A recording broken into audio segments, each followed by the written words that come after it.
Hey, welcome to Energy Impacts with David Blackman. I'm your host, David Blackman. With me today is a very special guest from Chevron Corporation, one of America's great historic oil and gas companies, Kelly Coppins. Kelly, how are you today? I'm doing well. Thank you so much for having me.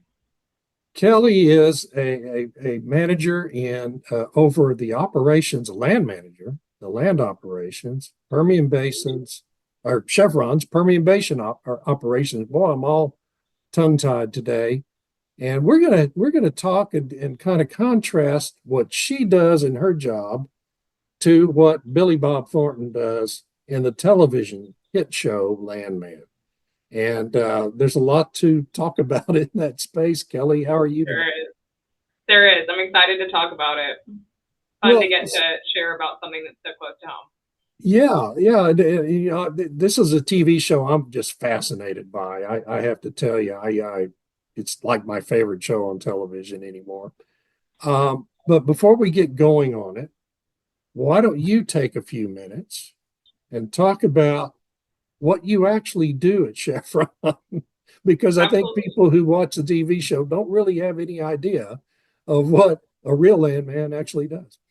And I think that's true across most of the country. My in-laws are from Florida, and so there's not a large oil and gas presence, and I constantly get questions about the industry, so I'm used to that. At Chevron, I am the manager, like you said, of our shale and tight asset development land group. That's a recent change, so I'll be over the Permian and the Rockies. But Oh, hey. within my scope is surface and subsurface. That's kind of how I like to divide land work, and you get a glimpse of both aspects of that in the TV show. But I manage our very large presence in the Permian, and now I'll be adding Rockies to that. I've been with Chevron for 13 years. I interned in Chevron's Gulf of Mexico business as a landman, and then accepted a full-time position, started in 2012, and have worked in more than 7 basins across the country, kind of came into and out of the Permian as our position has changed and evolved over time. But as the show shows, the Permian really is the epicenter of oil and gas operations in the United States. So always made my way back to that and really found enjoyment in seeing that basin grow and change over time.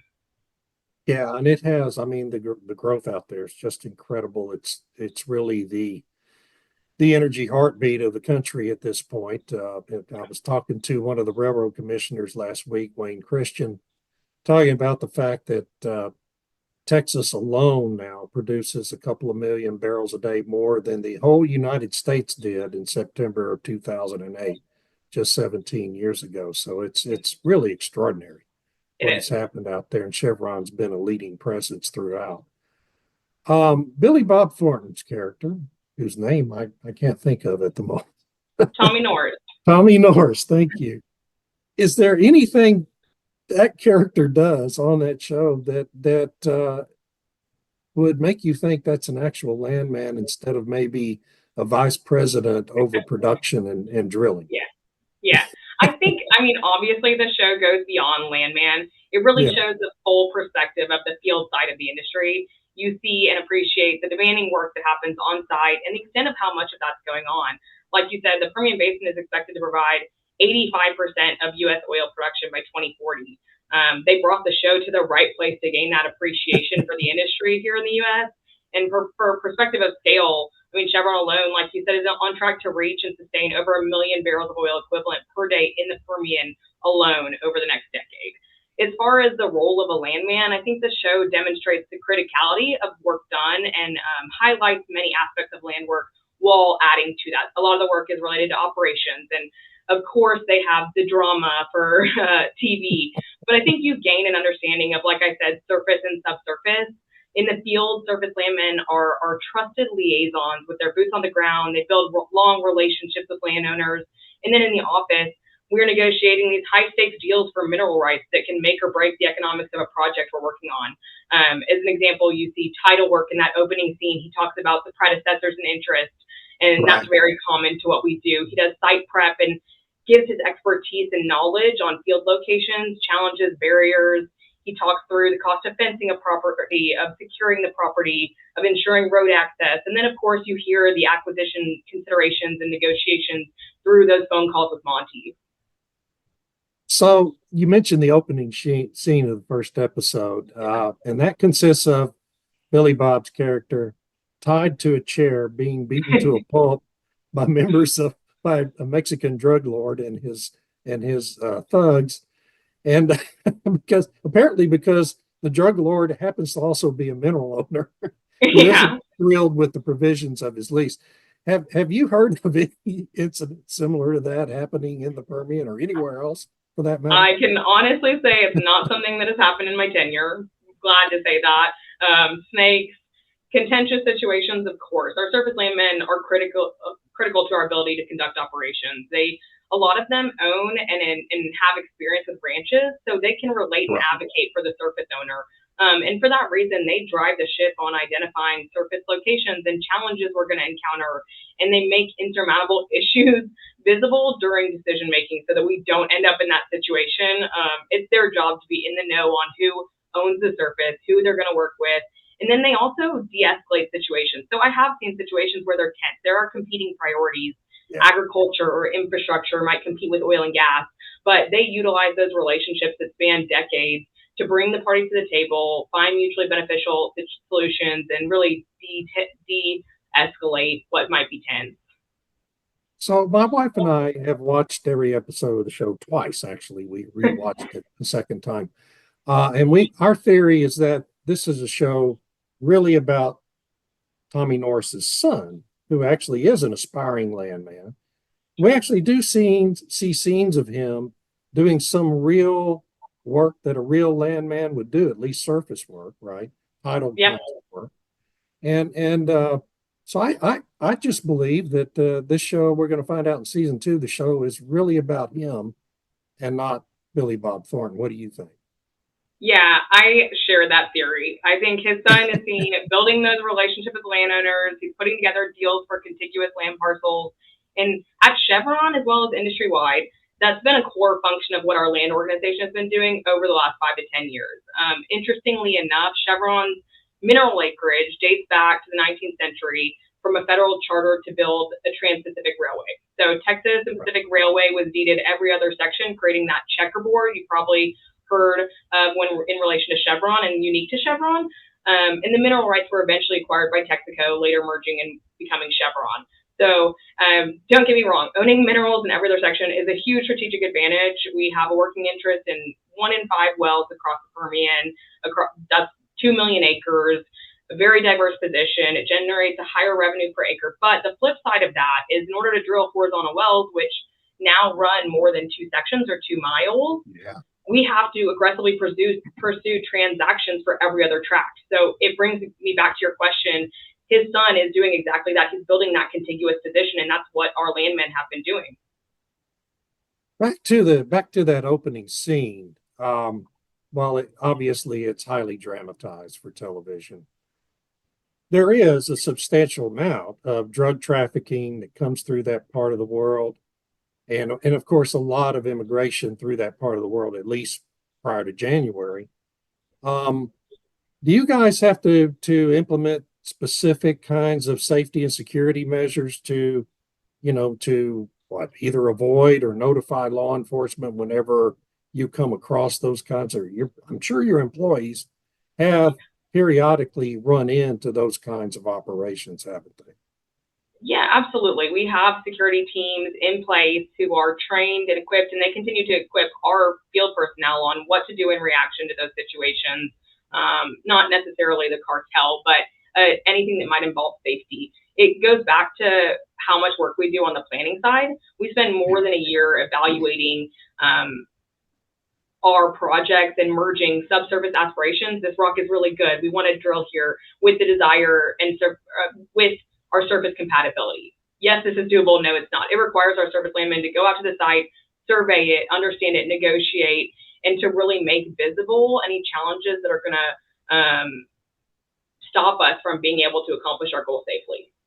Yeah, and that all plays into really the whole aspect of the safety plans a company like Chevron has to have in place. And really, every producer out there has in place. Yeah.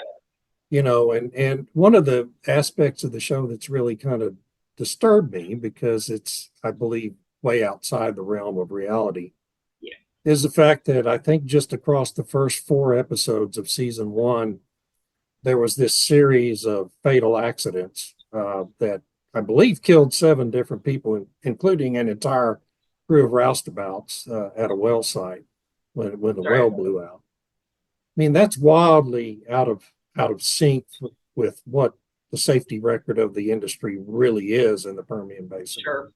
I mean, and land people play a big role in establishing those kinds of safety processes and emergency management kinds of things, right? Absolutely.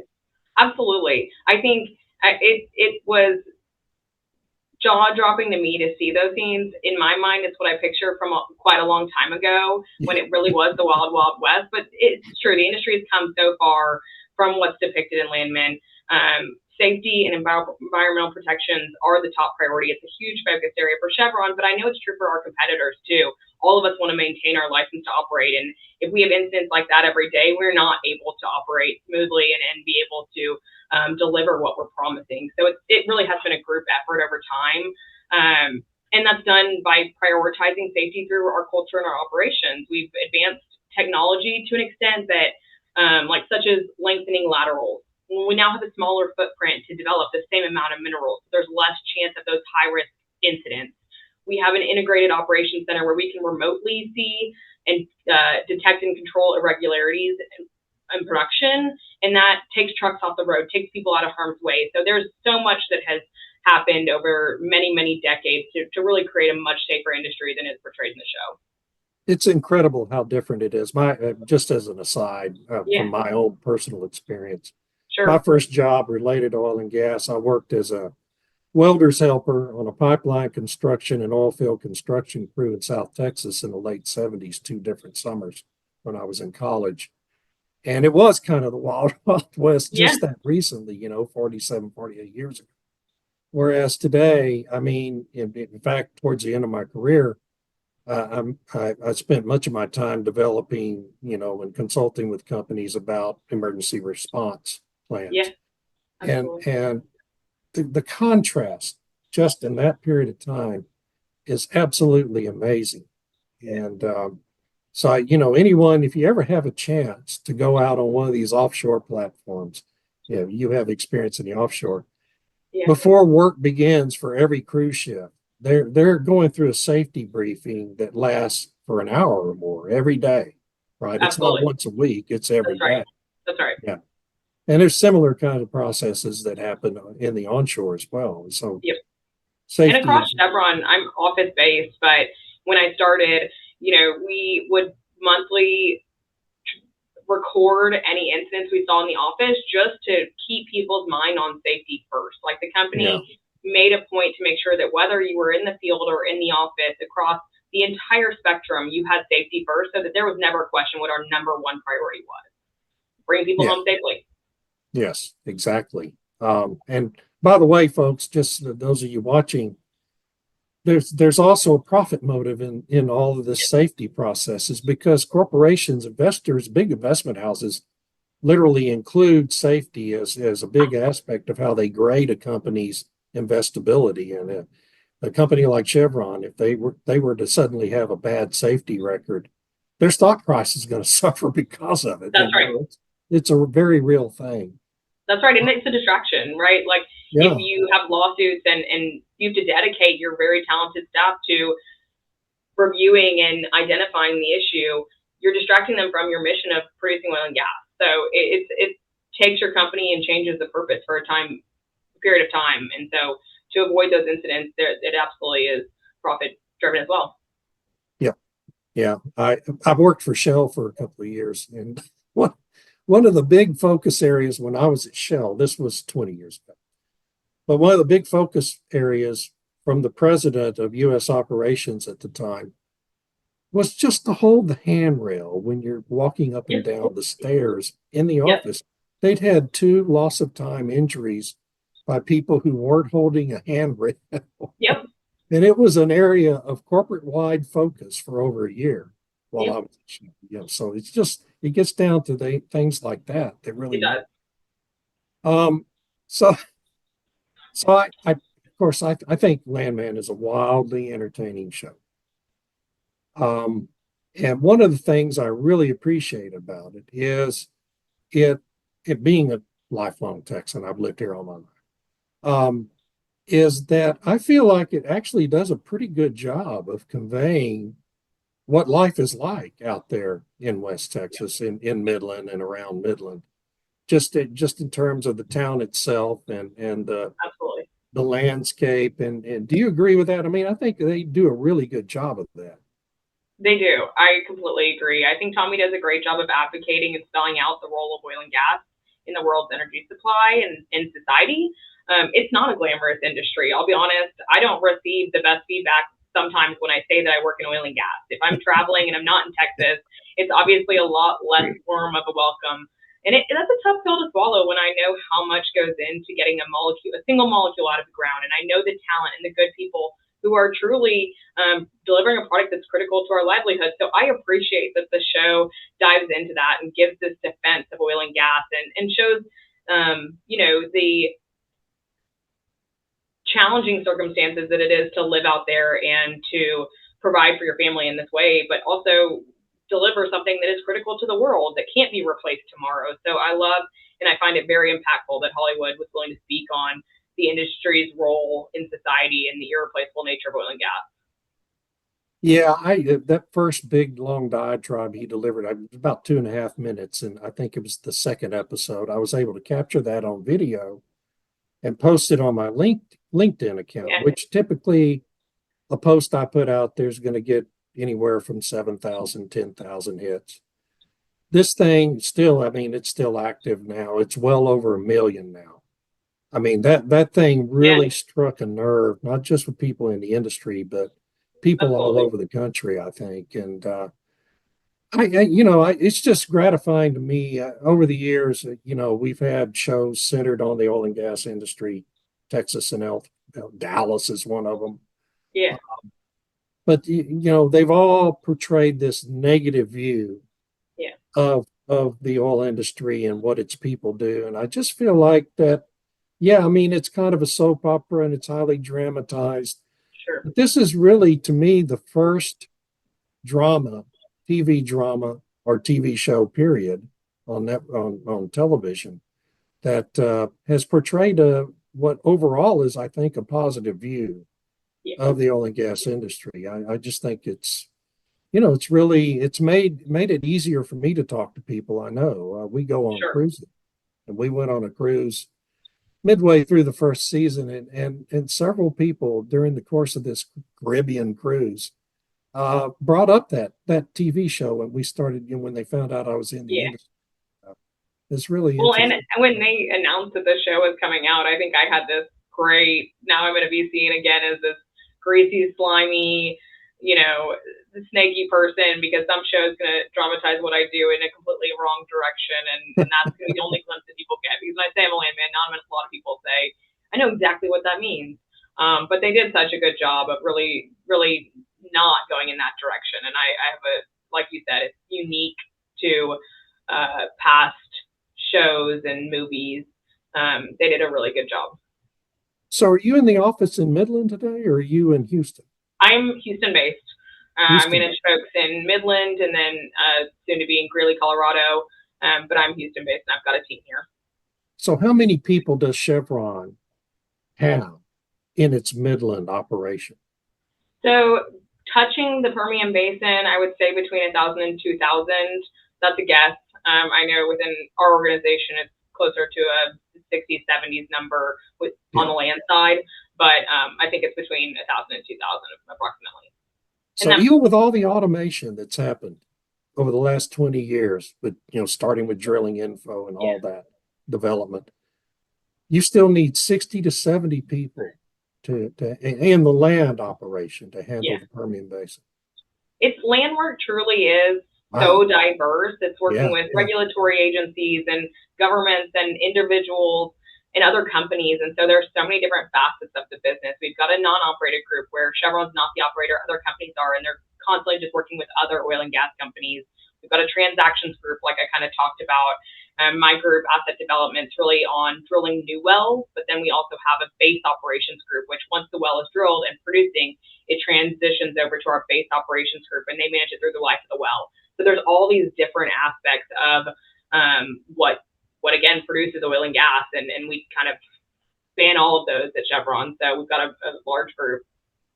Now, you also have operations, not just in Texas. I'm a Texan, so I always talk about Texas, but you're also in the Delaware Basin in New Mexico, correct? That's correct.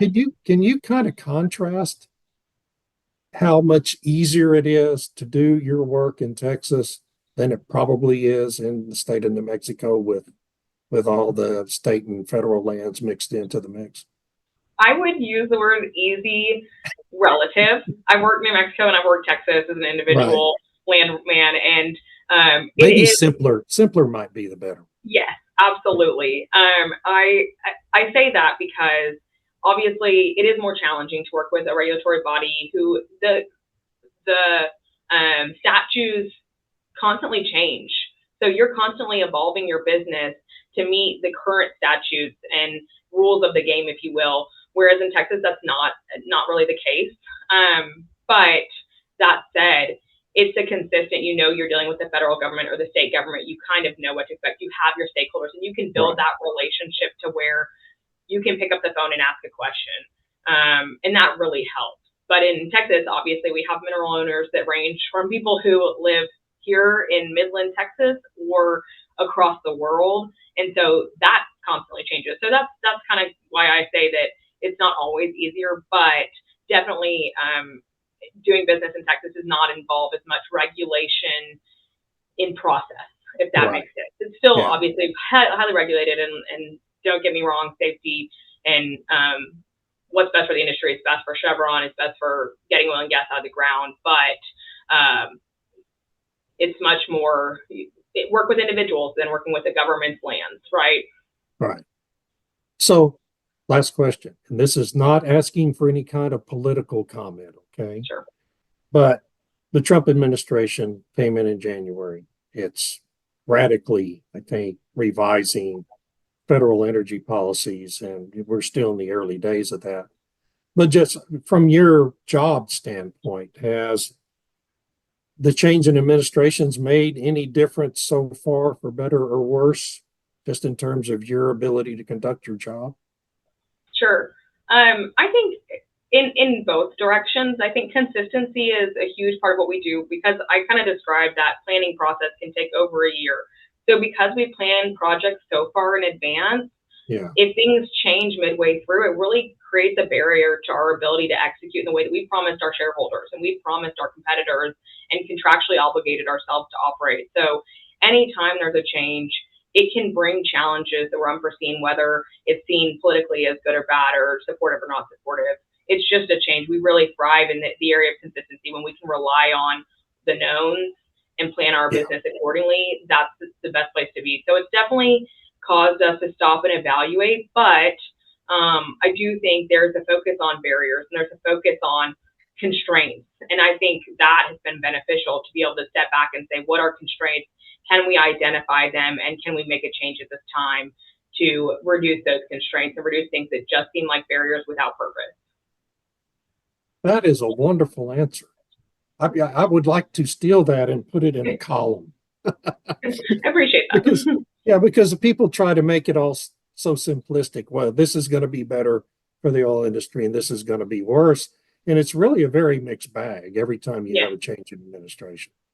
Yeah, I mean, such as like differing emissions requirements. We tailor our business to what's required. And if we all go order 200,000 of a certain part to retrofit our facilities to meet that emission standard, and then the emission standard changes, that's a harm to our business, even if it seems like it's pro-industry, right? So it's just changes like that we want to be able to rely on what the rules of the game are. Well, Kelly, I can't thank you enough for this. This has been really enlightening. And I know it's been enlightening for our audience as well. I wish you nothing but the best of luck. I mean, I can tell Chevron's in very good hands with its Thank you. land I so operations. appreciate that. Yeah, no, this has been, I mean, I've learned a lot in this interview, so that's good too. It's a Always pleasure for like me. This is interviews. a lot of fun. So Yeah, thank you. yeah. Well, that's terrific, and I really appreciate it. And I'm going to let you get back to your job, your actual job, a real landman's job. Yes, absolutely. Thank you so much. Thank you again for having me. It's been a pleasure. Well, thank you, and thanks to everyone who joined us today. And we'll be back soon with another compelling interview on energy impacts. That's all for now.